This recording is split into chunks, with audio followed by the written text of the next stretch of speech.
ሉሊትን ሊያገቧት የሚፈልጓት ሽማግሌ ቤት ድረስ መጡ።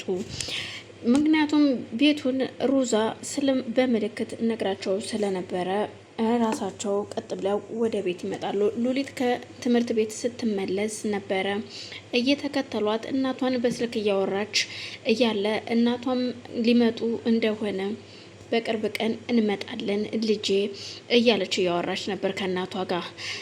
ሉሊትም በጣም ደስ ብሏት ስለነበር እማዬ ወይኔ እናንተ መታችሁልኝ እንደው ሀሳቤ ተሰብስቦ ስትል አበባዬ ልጄ እኔም የምፈልገው ሀሳብሽን ስብስብ አድርገሽ ትምህርትሽን እንድትጨርሽ ነው ልጄ እንጂ ያለዛማ ምን እንሰራ ነበር ብለሽ ነው እዚህ ከተማ ውስጥ የምንመጣው? እኛ እኮ አባትሽ በመከራ ነው እየወጡት ከቤት እናም ልንመጣልሽ ነው ትንሽ ቀን ጠብቂን ይሏታል። ይህ ሁሉ ሲሆን ግን ሽማግሌው ሉሊትን ከኋላ እየተከተሏት ነበረ። ሉሊት ምንም የምታውቀው ነገር የለም። ወደዋን እያወራች ስትሄድ ተከትለው በር ላይ ስትደርስ ትከሻዋን ነካ ያደርጓታል። እሷም ማን መጣብኝ ብላ ዞር ብላ ስታይ ያላሰበችውን ነገር ታያለች። በዛን ሰዓት በድንጋጤ ስልኳንም የያዘችውንም ደብተር መሬት ላይ ትጥለውና አፏን ትይዛ ትቆማለች። እናም የኔ ቆንጆ እንዴት ነሽ? ሉሊት የኔ ውድ ሚስት የልጆች እናት ይላታል። በዛን ሰዓት ሉሊት ምንም ነገር መናገርም ሆነ ማውራት አልቻለችም። ራሷን ስታ ወደ መሬት ትወድቃለች። በዛን ሰዓት እሱም ወደ ሆስፒታል እየወስዳትና ከአካባቢው ይሰወራል። ለዴብ ይደውልና እህትህ ታማ ሆስፒታል ነች ሲባል ዴብ ወደ ሆስፒታል ሲሄድ እውነትም ሉሊት እዛ ነበረች። እሷን ይዞ ወደ ቤት ይመጣና ከመኪና ከወረደ በኋላ ቆይ ምንድን የተፈጠረው ግን ምን ሆነሽ ነው ይላታል። ወንድሜ ምን እንደሆንኩኝ አላቅም፣ ብቻ ግን ቤቱ ጋር ደርሼ ቤት በር ላይ ደርሼ ነበር። እዚያ አካባቢ ከደረስኩ በኋላ ነው የሆነ ሰይጣን መጥቶ ነካኝ። ከዛም በኋላ ፊት ለፊት ተገተረ። ምን አይነት ሰይጣን እንደሆነ ብቻ አላቅም። በዛን ሰዓት ምን እንደሆንኩኝ ብቻ አላቅም። ከዛ የተፈጠረውን የማስታውሰውም ነገር የለ ትለዋለች። አልገባኝም ማለት እንዴት ነው ልታስረጅኝ ትችያለሽ ሉሊት ሲላት፣ ወንድሜ ያ የተረገመ ሽማግሌ ሰውዬ ይመስለኛል ፊት ለፊት የመቱ የቆመው ስትል ትነግሯለች። ምን? አዎ እሱ ነው። እርግጠኛ ነሽ? አዎ ብቻ ግን እሱን ነው በመንፈስ እሱን ያየሁት ፊት ለፊት የቆሞ። ከዛ ውጭ ሌላ ነገር ማስታውሰውም ነገር የለም ትለዋለች። ዴቭን በጣም ይደነግጥና እውነት እዚህ ድረስ መጥቷል ማለት ነው፣ እዚህ ድረስ ከመጣ እጅግ ተደፋፍረናል ማለት ነው ይልና በይሻሁን አይዞሽ ነይ ወደ ቤት ግቢ ይልና ወደ ቤት ያስገባታል። ነገሩ እንዲህ ነው።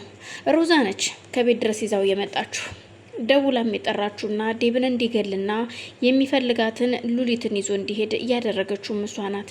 ግን ደግሞ አሁን ላይ ህዋን ሳትነቃባት እየቀረች አይመስልም። ሮዛና ሽማግሌው ተቀጣጥረው ካፌ ሲያወሩ እዩልሽ አገኘዋት እኮ ያችን ጉብል ቆንጅዬ ልጅ ይላታል። እኮ ማንን ነው እንደዚህ የምትለው እባክህ በማለት በነዴብ እንደለመደችው ስትንበላጠጥበት፣ ሽማግሌውም ስታወሪኝ እኔን በስነ ስርዓት አውሪኝ፣ ደግሞ መጠጥ ያለበት ቦታ ነበረ ወይን ጉደር ማለትም የተለያዩ እነዚህ ትልልቅ መጠጥ የሚባሉበት ቦታ ነበር የምፈልገው። እዚህ ምንም እኮ የለም። በጊዜ ብትነግረኝ ኖሮ አዘጋጅልህ ነበረ። እንግዲህ ድንገት ነው የመጣኸው ትሏል። ችግር የለውም እሱን የሚያስረሳ ቆንጆ ቡና ስለጠጣው አሁን። እናም ታዲያ እሺ አግኝተሃት ታዲያ የት ነው ያገኘሃት ስትለው አግኝቻት ነበር በራችሁ አካባቢ ስመጣ በአጋጣሚ ያገኘኋትኝ። ጉልበቴ እግሬ ስር ተደፍታ ይቅርታ ጠየቀችኝ። እናም እኔና እሷ ተግባብተናል ይላታል። እርግጠኛ ነህ ግን የምታወራውን ግን አውቀኸዋል? አገኘኋት እኮ ነው የምትለኝ ስትለው አዎ አገኘኋት ይላታል። እና ታዲያ የምትፈልገውን ሰው አግኝተህ እንዴት ለቀቅከው? እኔ ምን ሞኝ መሰርኩሽ እንዴት ዝም ብዬ ሳላግባባት ሳይሆን በስነ ስርዓት አግባብቼ እንደ ወጣቶች ይዤ መኮብለል ሳይሆን በስነ ስርዓት እየተከበርኩ ሰው ነኝ። ታጅቤ ነው እንጂ እንደዚህ ይዤ መጥፋት አይደለም የምፈልገው ይላታል። እኮ እንዴት ነው ነገሩ አልገባኝም። እግር ስር መታ ከተንበረከከችልህ ታዲያ ለምን ተውካት?